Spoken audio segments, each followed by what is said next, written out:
A young woman called 911. Her voice sounded panicked. She said men had broken into her house. She said they had tied her to a stair railing and her parents had been shot. The story sounded clear. A violent home invasion, unknown attackers, a surviving daughter calling for help. But investigators kept returning to one thing: the call itself. Because once they listened carefully, the case stopped having options. For Jennifer Pan's story to hold, one thing had to remain true. She had to be the victim. According to her account, armed intruders entered the home, they moved through the house, they tied her to a stair railing, they shot her parents, and then they left.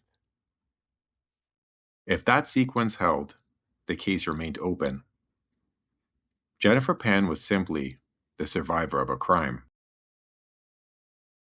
The case would later become known for other things: strict parents, academic pressure, secret relationships. Those elements received attention, but they did not decide the investigation. The system does not respond to family dynamics. It responds to contradictions. And the first contradiction appeared inside the 911 call. Emergency calls are recorded.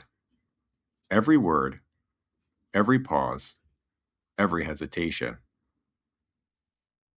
Investigators replayed the call again and again. Jennifer described being tied to a railing. She said she struggled to free herself.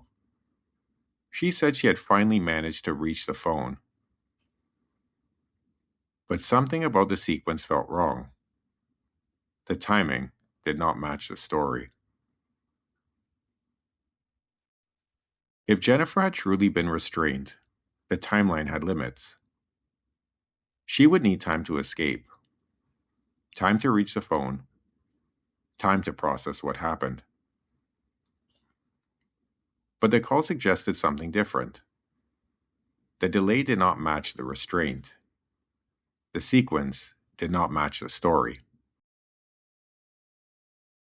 And investigators began asking a simple question: was she ever truly restrained? Investigators compared the call with the physical evidence inside the house. They examined the bindings, the railings, the knots. The restraints were loose, too loose, loose enough that someone could free themselves easily,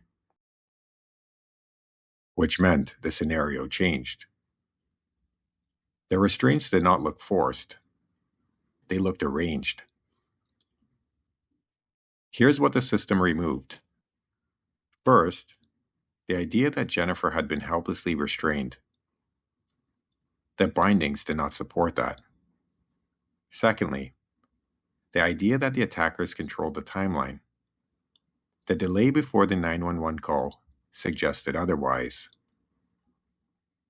And last, the idea that the scenario unfolded suddenly, because the evidence suggested preparation.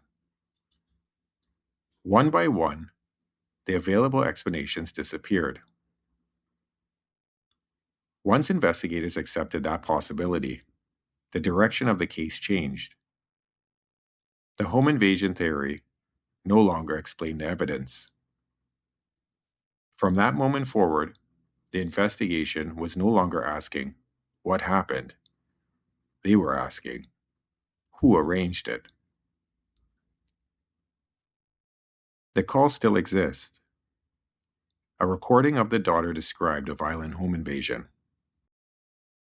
But when investigators compared the call with the physical evidence inside the house, the story could not survive. A recorded emergency call, loose restraints, a timeline that did not match the story. That was the fatal detail.